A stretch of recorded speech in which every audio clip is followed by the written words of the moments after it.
guys, I thought today that I would do a top 10 best countries for digital nomads to move to that is budget friendly. So that means they have great Wi-Fi, it's foreigner friendly, so you can stay there long term, and it's also budget friendly.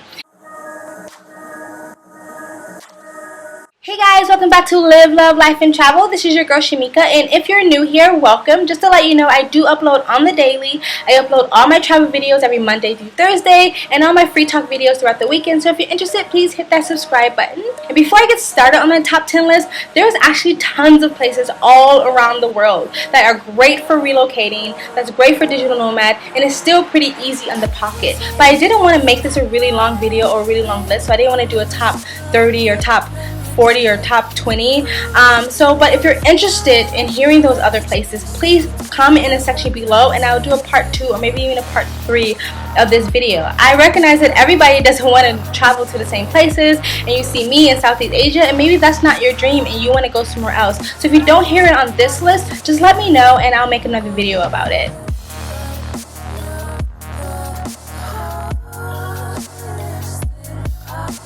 The first one, let's just knock it out of the way, which is Thailand. Thailand is one of the biggest meccas. A lot of expats move down here. It's one of the most popular ones that people go to. Bangkok, Chiang Mai, Koh Phangan are one of the biggest areas. Bangkok, Koh Phangan being one of the more expensive ones, and Chiang Mai being one of the cheaper, on the cheaper end, where I live right now. And so Chiang Mai is great for digital nomad because it is very inexpensive. The general comfortable minimum budget for most people would say like $500. Some people might say $600. I did make a video about this. I think you can do it on a $400 budget, but it depends on what you want to do and what kind of lifestyle you want to live when you get down here. Bangkok or Koh Phangan will be more of $1,000 to $1,500. So yeah, Thailand is one, and then the next one is Cambodia. I've been to Cambodia. If I was to move to Cambodia, I would move to Siem Reap. Siem Reap seems like there's a lot of expats living there. It's a place where a lot of cafes, so it's very budget friendly. It's a little bit of a smaller town feel, nice parks, a lot of bike riding. I do have to say, when I was there, if you have sinus problems, that may be an issue for you because my sinus was acting up so much because it's like kind of dusty. And then Phnom Penh is the bigger city area. So if you like a big city, Phnom Penh would be your choice for you. And then the next one is the Philippines. I haven't been to the Philippines yet, but I've heard amazing things about it. Another one that's budget friendly and is great for long-term stay and great for digital nomads. Philippines is another one that you don't have to get a visa to stay there. You can just fly in, I believe. I'll double check, and if I'm wrong, I'll put it on the screen, but I do think you don't need a visa to get there. And what I've heard about the Philippines is that it's so big and it's so many little tiny cities everywhere that you can find what's right for you. If you want to live on a more upper scale, like near the islands or something like that, you can do that. And if you want to live more on a budget, you can do that also. It's really big, so there's a lot of options. You can move in one place and move to another if you don't like it. So Philippines is a good one, and I definitely am going to be trying that out at some point. The next one is Malaysia. So I would say Penang, Malaysia, or Kuala Lumpur. I've never been to Kuala Lumpur. It's the bigger city, but people do say great things about it. And also Penang. I love Penang. Penang is basically my second favorite city. It's full of culture. It's full of art everywhere, cafes. The Wi-Fi, it depends. Like, the Wi-Fi is pretty good. It does have a lot of cafes, and the Wi-Fi in the cafes are really good. I've stayed at guest houses and hotels and stuff in Penang when the Wi-Fi was kind of sketchy. But if you just go to one of the mini cafes that's around, especially Georgetown. Georgetown is my favorite spot in Penang. Tons of cafes, so it's really easy to get your work done as a digital nomad. It's a bit more expensive. I would say that's around $1,200, $1,500 a month, and maybe Kuala Lumpur is a little bit more. I've never been to Kuala Lumpur. Another thing I love about Malaysia is that it's very diverse. You know, there they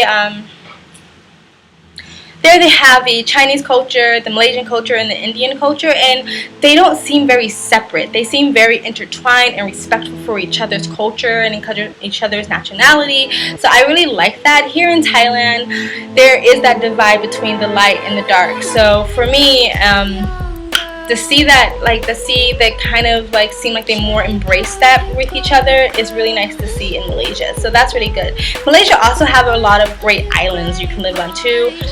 I heard some of the islands are more expensive, but some of the islands are actually cheaper. I don't know about the Wi-Fi on the islands, but people say that the islands are absolutely amazing. So Malaysia, Penang or Kuala Lumpur, I'm going to check out the islands. That'll be awesome too. And then the next one is Vietnam. Vietnam is definitely a place that I'm going to check out. I've heard so many amazing things about Vietnam. Vietnam is actually considered like this, probably the newer digital nomad mecca. Like Chiang Mai is considered that now, but a lot of people are saying that Vietnam is pretty much the next big digital nomad mecca of Southeast Asia. It's supposed to be really amazing. I heard that depend on what area of Vietnam is. Some can be the same equivalent when it comes to budget as Chiang Mai, and then other parts can be the same equivalent when it comes to budget as Bangkok. So it depends on where you're gonna live. But Vietnam is really great. It's great for long-term stay. It's great for Wi-Fi, easy in the pocket. And some of the main places people go is Ho Chi Minh City and Hanoi. Yeah, I don't know if I'm pronouncing that right now, but Ho Chi Minh City is one I definitely heard of a lot, and I've heard like South Vietnam is really nice too. It's less tourist. So yeah, Vietnam. And then the next one is Indonesia. Indonesia is probably supposed to be pretty budget friendly. I've never been to Indonesia. And yeah, that's it. And then Berlin. Berlin is somewhere where that's pretty much like my dream country. I want to not live because I don't like the winters, but I definitely want to be going back and forth to Berlin, like when they're in their warmer cities. Berlin is the cheapest place, I believe, in Germany, and one of the cheaper places to live in Europe. And there's actually a lot of places in Europe, parts of Europe, that's actually pretty budget friendly. So if you want me to make that part 2, just let me know and I'll list off the other places. But Berlin is supposed to be really great. It's supposed to be, the food is cheaper, the drinks are cheaper, and there's supposed to be tons of things to do that's free, like community things, especially artsy things. Like if you're really into art, a lot of things that's just free and open for the public.